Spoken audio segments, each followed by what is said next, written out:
नमस्कार, आप देख रहे हैं स्वराज एक्सप्रेस। मैं हूं आपके साथ बुशरा और आज बात कर रही हैं कि कैसे एग्जाम फीवर से बचाया जा सकता है। दरअसल मध्य प्रदेश में 10वीं 12वीं बोर्ड परीक्षा फरवरी में शुरू होने जा रही है।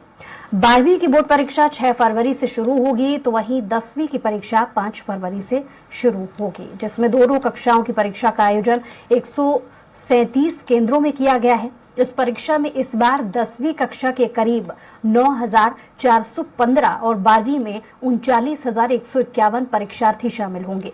तो वहीं 12वीं कक्षा के 88,556 परीक्षार्थी परीक्षा देंगे। कैसे करें पढ़ाई और प्रेशर से कैसे रहें दूर और कैसे परीक्षा की तैयारी करना है, किन किन चीजों का ख्याल रखना है, इन तमाम चीजों को लेकर आज के हमारे इस खास कार्यक्रम में हम चर्चा करेंगे। और इस पर ज्यादा चर्चा के लिए हमारे साथ स्टूडियो से मौजूद हैं डॉक्टर शैलेश रघुवंशी जी। बहुत स्वागत है आपका शैलेश जी, क्योंकि कंट्रोलर एग्जाम भी हैं और भाभा यूनिवर्सिटी में वो अपनी सेवाएं दे रहे हैं। तो आज आपसे यही समझने की कोशिश करेंगे कि आखिर कैसे एग्जाम के फीवर से बच्चे बच सकते हैं, कैसे ऐसी तैयारी करें जहां उन्हें प्रेशर कम से कम इस एग्जाम का कम महसूस हो। ऐसा है कि परीक्षा शब्द को बहुत पहले मुंशी प्रेमचंद जी ने बताया था कि परीक्षा ऐसा शब्द है जिनको सुनकर सोने भी कांपने लगता है, क्योंकि जब सोने को गर्म करेंगे, परीक्षा होगी, उसके बाद ही वो अपने नए निखार में आता है। इसी तरह से विद्यार्थियों के लिए भी परीक्षा जो शब्द है ये बड़ा ही डराने वाला शब्द है। हालांकि हम हमेशा हर लेवल पे ये कोशिश करते हैं as a teacher, as a parents, कि बच्चा इन सब चीज़ों से डरे नहीं, बल्कि जीवन में इनको पार करके अच्छी ऊंचाइयों पर पहुंचे। लेकिन फिर भी जब भी हम परीक्षा में सम्मिलित होते हैं तो कहीं ना कहीं ये डर लगा रहता है। तो आज बहुत अच्छा विषय आपने उठाया कि इस जो आपका परीक्षा है, इसको भय को हम विद्यार्थियों में, हमारे बच्चों में किस तरीके से दूर कर सकते हैं, कैसे विद्यार्थी इस चीज को अपना पार का पाके और जीवन में नई ऊंचाइयों को छुएगा। तो मैं इसके लिए आपको काफी बधाई देना चाहूंगा मैम।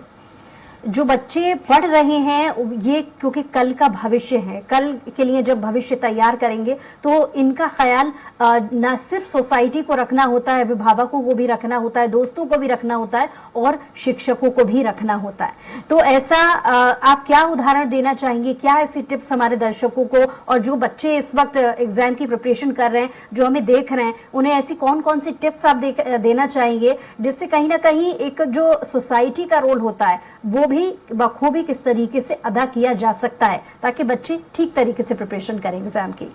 हाँ, देखिए, विद्यार्थियों पे पढ़ाई के अलावा जो सबसे बड़ा जो प्रेशर होता है, एक तो परिवार का और उसके साथियों का। हमेशा परिवार के जो पेरेंट्स होते हैं वो ये सोचते हैं कि स्टूडेंट को ये करना है, वो करना है। तो इस तरह से स्टूडेंट जो भी होता है अपने प्रिपरेशन के साथ बहुत ज़्यादा तनाव में आ जाता है। उसको हमेशा यही लगा रहता है कि मैं किस तरीके से इनकी सब महत्वाकांक्षाओं को पूरा कर पाऊंगा या नहीं कर पाऊंगा। इसका बड़ा अच्छा उदाहरण अभी देखा होगा तो हमारे पास 12th फेल परीक्षा, जो 12th पास फेल जो अभी मूवी आई थी, बड़ा अच्छे से उसमें बताया था कि यदि आप किसी परीक्षा में यदि पास नहीं भी होते हैं या कुछ नहीं भी कर पाते हैं तो जीवन ऐसा नहीं कि आपके पास वही परीक्षा अंतिम है। जीवन में बहुत सारे अवसर आएंगे और जब आप एक जीवन जीते हो तो आपको पग पग पर परीक्षाएं आपको देनी होती हैं। जब आप किसी इंटरव्यूज के लिए जाएंगे या बहुत सारे जो टास्क मिलते हैं वो भी हर तरीके से कहीं ना कहीं परीक्षा का ही रूप है। इसलिए हमें परीक्षा में तनाव नहीं लेना है। विद्यार्थियों को हमेशा ये चाहिए कि जब भी वो प्रिपरेशन करें तो एक सुनियोजित तरीके से उनको प्रिपरेशन करना चाहिए, जो हम अक्सर हमारी यूनिवर्सिटी में के भी जो विद्यार्थी हैं उनको ये समझाते हैं। क्या होता है, विद्यार्थी जब परीक्षा देने जाता है तो थोरोली पढ़ लेते हैं, बार बार उसका रिवीजन नहीं होने के कारण जब उस स्थिति में वो पहुंचते हैं कि अब हमें एग्जाम में सीधे अपियर होना है, तो कहीं ना कहीं स्टूडेंट उस समय पे ये डर जाता है और बहुत सारी चीजें भूल जाता है। मैं अपने घर में ही हमारे बच्चों को देखते हैं, उसमें हम देखते हैं कि यदि किसी प्रश्न का उन्होंने बहुत सारे यूनिट्स हैं, कुछ प्रश्न को तैयार किए हुए, कुछ प्रश्न छूट गए हैं, तो मन में हमेशा ये नकारात्मक थॉट आते हैं कि कहीं वही ना आ जाए। तो हमें हमेशा इस चीज का ध्यान रखना है कि जो हम हैं वही, जो हमारी तैयारी है सब कुछ उसी से आना। एक पॉजिटिव सोच के साथ विद्यार्थी को एग्जाम में प्रिपेयर होना चाहिए, हमेशा उसको धैर्य रखना चाहिए और धैर्य रखने के साथ साथ परिवार में भी इस तरीके का माहौल होना चाहिए कि वो परीक्षा के अलावा भी सब तरीके की चर्चा विद्यार्थी से करें ताकि हम उसका जो डर है, जो उसका तनाव है, उसको कम कर सकें। और जैसा कि आप डर का जिक्र कर रहे हैं, कई बार ये डर हमने ऐसी स्थितियों में भी बच्चों में देखा है या छात्रों में देखा है जब वो समन्वय अपने टीचर से सबसे ज्यादा जरूरी है कि वो समन्वय बना पाए अपनी बातों को। अगर वो सवाल शिक्षक से पूछना चाह रहे हैं तो वो झिझकते हैं कि कहीं दोबारा शिक्षक उन्हें पूछने पर डांट ना दे, यानी जो कोऑर्डिनेशन की कमी अक्सर बच्चों में अंडर कॉन्फिडेंस नजर आता है इस बात को लेकर के, उसे किस तरीके से दूर रखें। समन्वय कैसा होना चाहिए बच्चों का अपने टीचर के प्रति जिससे वो आगे चल करके अपनी परीक्षा में बहुत अच्छे से तैयारी कर पाए। हाँ मैम, इसी सिलसिले में जैसे हम हमारी विश्वविद्यालय भाभा विश्वविद्यालय में हमने हर डिपार्टमेंट के लिए एक परीक्षा समिति बनाई हुई है। इस समिति का काम ही यही है कि विद्यार्थियों से समय समय पर बात करते हैं, उनको अलग अलग तरीके से प्रिपरेशन करना, ताकि ना सिर्फ विश्वविद्यालय की परीक्षाएं बल्कि जो बच्चे कॉम्पिटिटिव एग्जाम्स की भी तैयारी कर रहे होते हैं वो परीक्षा में किस तरीके से उस भय से दूर हो सकते हैं, इसके लिए समय समय पर टिप्स देते हैं। उनको हम ब्रीदिंग प्रैक्टिस भी कराते हैं कि ताकि तनाव से बचा जा सके। उनको चीज़ों को तरीका बताते हैं कि किस तरीके से चीज़ों को लिखें, किस तरीके से उसका प्रिपरेशन करें, ताकि कोई भी परीक्षा जो उनको जीवन में देनी होगी तो उसमें आसानी से उस भय से वो पार पा सकते हैं। साथ ही साथ हम एक इस तरीके का माहौल बच्चों के पेरेंट्स के साथ भी कई बार काउंसलिंग करने की कोशिश करते हैं। और हम क्या मतलब हमारे देश के प्रधानमंत्री जी भी समय समय पर विद्यार्थियों से और उनके पालकों से मन की बात के माध्यम से अलग अलग माध्यम से चर्चाएं करते हैं और वो हमेशा यही चाहते हैं कि जो देश की जो युवा पीढ़ी है, जिस पर देश का भविष्य है, वो तनाव मुक्त रहे और परीक्षाओं को अपने ऊपर इस कदर हावी ना होने दें कि उनको ये ना लगे कि ये परीक्षा ही मेरे जीवन की आखिरी परीक्षा है। एक चीज मैं और कहना चाहूंगा कि जो हमारे विद्यार्थी हैं उनको भी इस तरीके से अपने आप को अपने दोस्तों में इस तरीके का धैर्य रखना होगा कि ताकि समय पर ये ना लगे। और हालांकि 12th है 10th है, जब बोर्ड परीक्षाएं होती हैं तो हमेशा ये जीवन में एक नया हमारा रास्ता निर्धारित करती हैं, तो भय होना स्वाभाविक है। लेकिन हमें कोशिश यही करना है कि उस भय से हम मुक्ति पाएं। उसके लिए हम योगा करें, हम ब्रीदिंग सेशन रखें, हम अपने परिवार में जरा सी भी झिझक हो अपने टीचर से बात करें। और मुझे लगता है टीचर माता पिता से यदि इस विद्यार्थी खुल के बात करेगा तो ऐसा कोई प्रश्न नहीं है, ऐसा कोई डर नहीं है जो उसका दूर ना हो सके। ऐसे छात्रों को आप क्या टिप्स देना चाहेंगे जहां बहुत सारे ऐसे छात्रों में हमने देखा है कि लर्निंग की यानी कि याद काफी समय तक चीजों को रखने की समस्या बनी रहती है, यानी वो पूरे साल तो चीजों को याद रखते हैं लेकिन क्योंकि बहुत ज्यादा प्रेशर वो महसूस करते हैं एग्जाम को लेकर के तो एन मौके पर वो चीजों को भूल जाते हैं। ऐसी क्या टिप्स ऐसे छात्रों को आप देना चाहेंगे जिससे वो अपनी लर्निंग हैबिट को बहुत अच्छे तरीके से डेवलप कर पाए? देखिए, इस विषय में मनोविज्ञान हमारा ये कहता है कि जब किसी भी चीज को हम बार बार पढ़ाई कहते हैं या बार बार जब रिपीट कहते हैं तो पढ़त पढ़त अभ्यास के जड़मती हो सुजान, जैसे कि हम लोगों ने बचपन में पढ़ा हुआ है कि कोई चीज जब हमारे टीचर डांट के हमें सिखाते थे तो वो चीज हमें अभी तक याद है। लेकिन बचपन में कोई भी ऐसी घटना जो हम अति उत्साह के साथ घटित हुई होगी उसको यदि हम सोचते हैं तो वो हमें उतना याद नहीं रहती। क्यों? क्योंकि जब हमें किसी चीज के लिए डांट पड़ी तब हमने कोशिश यही की कि हम उसको ज्यादा से ज्यादा बार बार पढ़ के उस चीज को हम ये दिखाना चाहते हैं कि नहीं, हम इस चीज को गलत साबित कर देंगे कि हमें कुछ नहीं आता है। तो इस तरीके से एक बार ज्यादा से ज्यादा हम रिवीजन करके उस चीज को कर सकते हैं। कुछ विद्यार्थी जो कि साल भर नहीं पढ़ते हैं, क्योंकि हर तरीके के विद्यार्थी होते हैं, वो जो सेलेक्टिव स्टडी कहते हैं तो उनको यही मान के चलना चाहिए कि हाँ ठीक है, हमने जितना पढ़ा है हमें उतने में से ही आएगा। और यदि विद्यार्थी सेलेक्टिव स्टडी भी कर लेते हैं तो ये निश्चित है कि वो अच्छे नंबर ला भी सकते हैं। क्योंकि ऐसा नहीं है कि यदि हर जो भी एक टॉपिक दूसरे टॉपिक से कहीं ना कहीं कोरिलेटेड होता है तो विद्यार्थी इस तरीके से भी परीक्षाओं में सफलता पा सकते हैं। और प्रैक्टिस तो मेन है ही है, प्रैक्टिस जितना करेंगे विद्यार्थी उतने ही ज्यादा अच्छे से करेंगे। और समय देना होगा, एक आपको नियोजित टाइम टेबल के हिसाब से आपकी पढ़ाई करनी होगी ताकि हर चीज का आपके पास खेलने का समय हो, आपके पास अच्छा आराम करने का समय हो। पढ़ाई के साथ साथ बाकी सब चीजें भी जरूरी हैं, क्योंकि जब तक आप अच्छे से हेल्दी बॉडी आपकी नहीं होगी तब तक आप ना तो पढ़ाई कर पाएंगे ना बाकी सब चीजों पे जा पाएंगे। ये आपने सही जिक्र किया कि क्योंकि हर तरीके के छात्र होते हैं, लेकिन ऐसे छात्र जो अंडर स्कोर स्टूडेंट होते हैं जो बहुत ज्यादा, लेकिन उनका दिमाग बहुत अच्छा होता है जिसकी वजह से वो बहुत ज्यादा साल भर की जो है तैयारी नहीं करते हैं, लेकिन एन मौके पर जो वो एक एक दो दिन की ही तैयारी करते हैं और अंडर स्कोर लेकर के भी आ जाते हैं। ऐसे स्टूडेंट को आप क्या सलाह देना चाहेंगे कि वो और अच्छी प्रिपरेशन करें? ऐसा क्या फॉर्मेटिज्म वो अपनी पढ़ाई में अपनाएं जिससे वो और बेहतर कर पाएं? यानी उनमें क्षमता होती है लेकिन वो ठीक समय पर सही तरीके से इंटरेस्ट नहीं ले पाते हैं पढ़ाई में, तो वो अपना इंटरेस्ट भी डेवलप कर पाए पढ़ाई के प्रति। हाँ, इसके लिए विद्यार्थी को करना यह होगा कि जो भी अपने रुचिकर सब्जेक्ट हो, जिसमें उनकी हॉबी हो, उनको अच्छे से पढ़ना होगा। घर में और पेरेंट्स की ऐसे विद्यार्थियों के प्रति थोड़ी जिम्मेदारी बढ़ जाती है। हमें ऐसे विद्यार्थियों को और मोटिवेट करने की जरूरत होगी,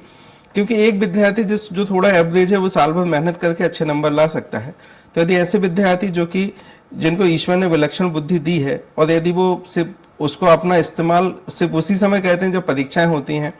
और उसमें भी अच्छे नंबर ला पाते हैं, तो हम एक पूरी सोसाइटी की जिम्मेदारी होनी चाहिए कि ऐसे विद्यार्थियों को हम समय समय पर मोटिवेट करें और उनको इस तरह की अलग अलग चीजों में इन्वॉल्व करें, ताकि वो अपने इस प्रभावी जो उनको ईश्वर ने शक्ति दे रखी है इसका उपयोग करते हुए जीवन में नई और अच्छी ऊंचाइयों को प्राप्त कर सकें।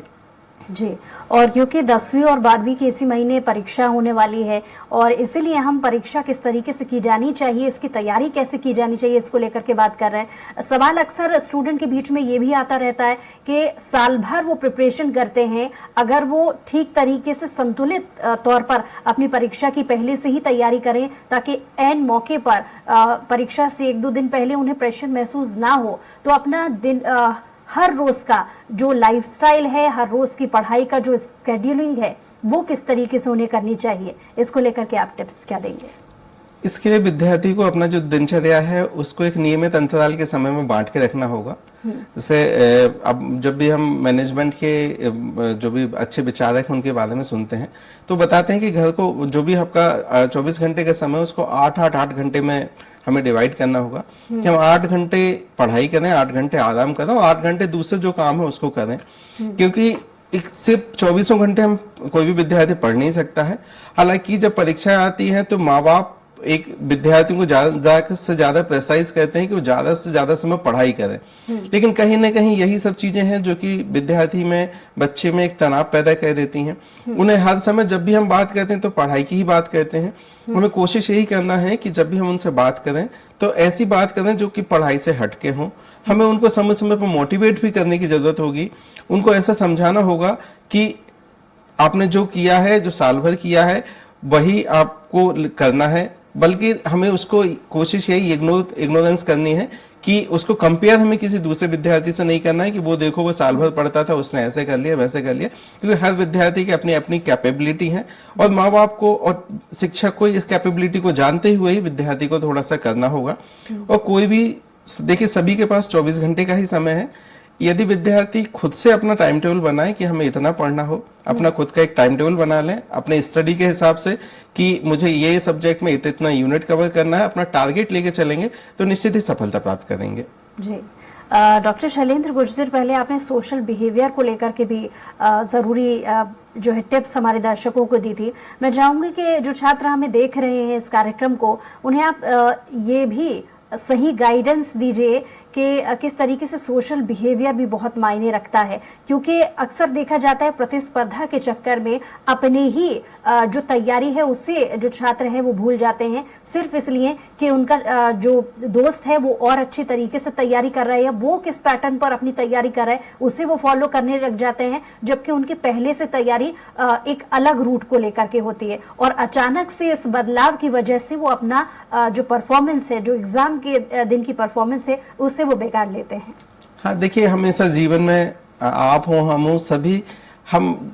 एक सोसाइटी में देखते हैं तो सोसाइटी में आधे लोग सिर्फ इसलिए दुखी हैं क्योंकि वो दूसरा कुछ कर रहा होता है। यही विद्यार्थियों पर भी लागू होती है कि विद्यार्थी खुद में क्या कैपेबिलिटी है, दूसरे में क्या कैपेबिलिटी है, इसको छोड़ के वो ये देखते हैं कि सामने वाला अभी किस हिसाब से तैयारी कर रहा है और मेरी तैयारी किस लेवल पर छूट रही है। जबकि उन्हें ये करना चाहिए कि अपना आत्म मूल्यांकन सभी को पता होना चाहिए कि हमारा आत्म मूल्यांकन, हम जानते हैं कि हमारी किस सब्जेक्ट में हमारी कैपेबिलिटी अच्छी है, किस में हम कमजोर हैं। लेकिन उसको लगता है कि यदि मैं मैथ्स में थोड़ा वीक हूं और लेकिन दूसरा विद्यार्थी यदि मैथ्स में अच्छा है तो वहां कंपेयर करते हैं। उस समय विद्यार्थी स्व मूल्यांकन में ये भूल जाता है कि मेरा भी कुछ ऐसा सब्जेक्ट है जिसमें मैं बहुत अच्छे से कर सकता हूँ।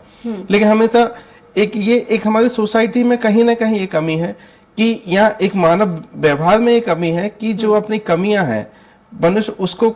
पहले देखने की कोशिश करता है कि यदि पूरा का पूरा साफ सुथरा एक चादर देखें तो सबसे पहले जो एक छेद होगा ध्यान पूरा उसमें जाता है। तो यही मोटिवेशन, यही हमारी सबकी जिम्मेदारी है जो हम एक समाज के प्रति, कि हम ऐसे एक माहौल तैयार करें जिसमें विद्यार्थी अपनी पॉजिटिव चीजों को देखे, ना कि अपनी नकारात्मक चीजों को देखे। तो जब ये सोच उनके अंदर डेवलप हो जाएगी तो निश्चित तौर पर वो दूसरे विद्यार्थियों से प्रतिस्पर्धा छोड़कर और अपनी खुद के ऊपर ध्यान देंगे। हालांकि प्रतिस्पर्धा कुछ चीजों में बहुत अच्छी है और करना भी चाहिए, लेकिन वो प्रतिस्पर्धा हेल्दी कंपटीशन होना चाहिए। वहां पे ये नहीं होना चाहिए कि हम दूसरे का सिर्फ अच्छा पॉइंट देखें और हमारे अच्छे पॉइंटों को भूल जाएं। बिल्कुल। डॉक्टर शैलेंद्र, ये तो बात रही कि ओवरऑल किस तरीके से परीक्षाओं की तैयारी करनी चाहिए, लेकिन हमने देखा है कि यूनिवर्सिटी के हिसाब से या ग्रेजुएशन के हिसाब से पढ़ाई का पैटर्न थोड़ा अलग होता है, लेकिन स्कूलिंग की जो पढ़ाई होती है वो थोड़ा अलग पैटर्न पे हमें उसकी तैयारी करनी होती है। ऐसे में क्योंकि 10वीं और 12वीं खास तौर से इन क्लासेस के छात्रों को खास तौर से कितनी तैयारी और किस पैटर्न में तैयारी करनी चाहिए? देखिए, कहीं ना कहीं विद्यार्थियों को सबसे पहले तो जो अपने पुराने प्रश्न पत्र हैं एक बार उनका पैटर्न उनको समझना होगा कि किस तरीके के प्रश्न अक्सर पूछे जाते हैं, क्योंकि एक बार पैटर्न समझ में आने के बाद पढ़ना थोड़ा आसान हो जाता है। कई बार विद्यार्थी अलग अलग पैटर्न के हिसाब से पढ़ते हैं, कईयों को तो ये नहीं पता होता कि किस पैटर्न में पूछे जाते हैं। तो एक तो अपना पुराना पैटर्न देखें, दूसरा एक अपना कोशिश ये करें कि हर यूनिट से यदि आप बहुत सब कुछ पढ़ पाते हैं तो बहुत ही अच्छी बात है, यदि नहीं भी पढ़ पाते हैं तो जो पुराने समय में जो प्रश्न पत्र हैं, जो इम्पोर्टेंट टॉपिक्स हैं, जब हम भी पढ़ते थे स्कूल में तो कुछ टॉपिक समझ में आ ही जाते हैं कि क्या इंपॉर्टेंट है क्या नहीं है, तो वो करना होगा। लेकिन हाँ, विद्यार्थी जीवन में जो आपके स्कूल लेवल पे हमें कोशिश यही करना होगा कि हमें निरंतर पढ़ाई करनी रहती होगी, क्योंकि हम सिलेबस पूरा कंप्लीट कर लेते हैं कई बार, लेकिन चूंकि हम रिवीजन नहीं कर पाते हैं तो जब हम एग्जाम में जाके बैठते हैं तो कहीं ना कहीं हमें प्रश्न देखते से हमें आता तो सब कुछ है, लेकिन हम उसको जब लिखना चालू करते हैं तो सब चीजें भूलते चले जाते हैं। तो हमें इस गलती से बचना होगा। हम जितना भी पढ़ें उसको सुनियोजित तरीके से पढ़ें, उसके बार बार प्रैक्टिस करें, ताकि एग्जाम में जब हम क्वेश्चन पेपर देने बैठे तो हम उन प्रश्नों को भूलें ना। ऐसे भी बहुत सारे छात्र होते हैं जो पूरे साल बहुत अच्छी तैयारी करते हैं, उन्हें याद भी ठीक तरीके से रहता है, लेकिन वो लिखावट में उतने अच्छे नहीं होते हैं, यानी कि उनकी जो राइटिंग हैबिट है वो बहुत ज़्यादा अच्छी नहीं होती है, जिसकी वजह से वो कहीं ना कहीं जितने और बेहतर तरीके से कर पाएंगे वो उतने बेहतर तरीके से कर नहीं पाते। ऐसी क्या ज़रूरी टिप्स जिसकी वजह से उनके दिमाग में जो सारी चीज़ें उन्होंने याद कर रखी हैं वो उनकी लिखावट के ज़रिए भी इस एग्ज़ाम में नज़र आए, इसको लेकर के क्या टिप्स देना चाहेंगे? हाँ, इसके लिए ये है कि जो भी विद्यार्थी ऐसे हैं कि जिनका कुछ लिखावट अच्छी नहीं है, हालांकि लिखावट जैसे हम साइंस में बात करें, मैथ्स में देखें तो उतना लिखावट पर ज्यादा हम लोग ध्यान देते नहीं है, लेकिन फिर भी यदि हमारे पास लिखावट अच्छी नहीं है तो हम इस तरीके से यूज कर सकते हैं कि कोई भी जो क्वेश्चन आंसर्स हो उसको प्रॉपर टॉपिक वाइज टॉपिक लिखें, हम चीजों को जो अच्छी चीज हम कहना चाहते हैं उसको हाईलाइट करके रखें। तो इस तरीके से जो भी मूल्यांकन करता होगा वो देखते से आपकी कॉपी देख के इम्प्रेस होगा, उनको ये नहीं लगेगा कि आपकी राइटिंग खराब है या अच्छी है, बल्कि यदि हम अपनी चीजों को बेहतर अच्छे तरीके से कह पाते हैं, जिसमें हम ये लिखें कि कोई भी आंसर है कि उसका मेन ये टॉपिक होगा, उसके बाद इस तरीके से अलग अलग तरीके से लिखें, तो चीजें प्रभावशाली तरीके से जब दिखाई देती हैं तो जो भी मूल्यांकन करता है, जो कॉपी चेक कहते हैं टीचर, वो अपने आप से इम्प्रेस हो जाते हैं। उसमें अपनी हैंड राइटिंग को लेके बहुत ज्यादा इसलिए विद्यार्थियों को परेशान होने की जरूरत नहीं है, क्योंकि हैंड राइटिंग में आपका जो यदि ज्ञान है तो वो कैसे भी आप लिखेंगे तो वो रिफ्लेक्ट होता है।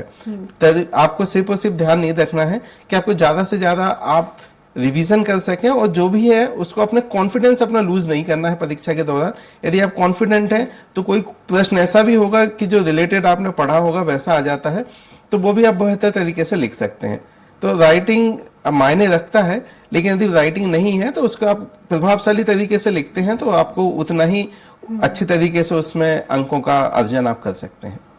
क्योंकि कंपटीशन का ज़माना है डॉक्टर शैलेंद्र जी, हर कोई ये चाहता है कि बेहतर से बेहतर करे, लेकिन कई बार हमने देखा है कि हर व्यक्ति हर चीज़ में पूर्ण नहीं होता है। देखा जाता है कि कोई अच्छा स्टूडेंट है, साल भर बहुत अच्छी तैयारी की है, हर चीज़ में आगे है, करिकुलम एक्टिविटीज़ में भी बहुत आगे है, सारे सब्जेक्ट्स में आगे रहने के बावजूद भी कोई ना कोई एक ऐसा सब्जेक्ट होता है जिसे वो उतना अच्छे तरीके से बाकियों की तरह नहीं कवर कर पाता है। तो ऐसे स्टूडेंट्स के लिए आप क्या सलाह देना चाहेंगे कि उस एक कमी को भी वो अपनी कमियों को पूरा कर पाए? हाँ, सबसे पहले तो विद्यार्थी यदि सब चीज़ों में अच्छा है तो वो एक किसी विषय में कम जो रह जाते हैं तो एक तो वो अपने उसको कमी ना महसूस करें, क्योंकि कमी तो वो होती है कि जब आपसे कुछ भी ना बने। यदि उसके पास बाकी सब चीज़ों में वो अच्छा कर पा रहे हैं तो निश्चित ही एक सब्जेक्ट में कई बार विद्यार्थी ये होते हैं कि बाकी सब सब्जेक्ट में अच्छे होते हैं, हम देखते हैं मैथ से इंग्लिश में उनका वीक हो जाते हैं। इसको यदि हम देखें तो शुरू से ही जब उन्होंने उस सब्जेक्ट को पढ़ा है तो कहीं ना कहीं उस सब्जेक्ट में उनको उतना इंटरेस्ट नहीं रहा या कमजोर रहे हैं, तो धीरे धीरे वो जो कमजोरी है वो डर के रूप में हमारे अंदर कहीं ना कहीं समावेशित हो जाती है, जिसके कारण उस सब्जेक्ट से पढ़ने में विद्यार्थी जी चुराने लगते हैं। बाकी जो सब्जेक्ट अच्छा होगा कोशिश ये करते हैं कि उसी सब्जेक्ट को ज़्यादा पढ़ते हैं। तो जहां हमारी परीक्षा प्रणाली इस तरीके से है कि जब हमें टोटल जो मार्क्स मिलते हैं सभी का समेशन मिलता है तो हम अपने जो पॉजिटिव सब्जेक्ट हैं उस पर हम ज़्यादा से ज़्यादा ध्यान दें, ताकि हम उसमें इतना स्कोर कर लें कि कोई सब्जेक्ट हमारा कमजोर है तो हम उसकी वहां पे भरपाई कर सकें। क्योंकि कमजोर विषय को अब परीक्षा के समय पे हम ऐसा कुछ भी नहीं कर सकते हैं कि हम उस विषय में एकदम से बहुत अच्छा कर पाए। हाँ, लेकिन जिनमें हम अच्छा कर सकते हैं हम कोशिश ये करें कि उनमें बहुत अच्छा कर लें, ताकि जो हमारी कमजोर विषय हैं उनकी भरपाई हम वहां पे कर सकें। चलिए डॉक्टर शैलेंद्र, बहुत शुक्रिया हमारे साथ जुड़ने के लिए, और हमारे दर्शकों और जो छात्र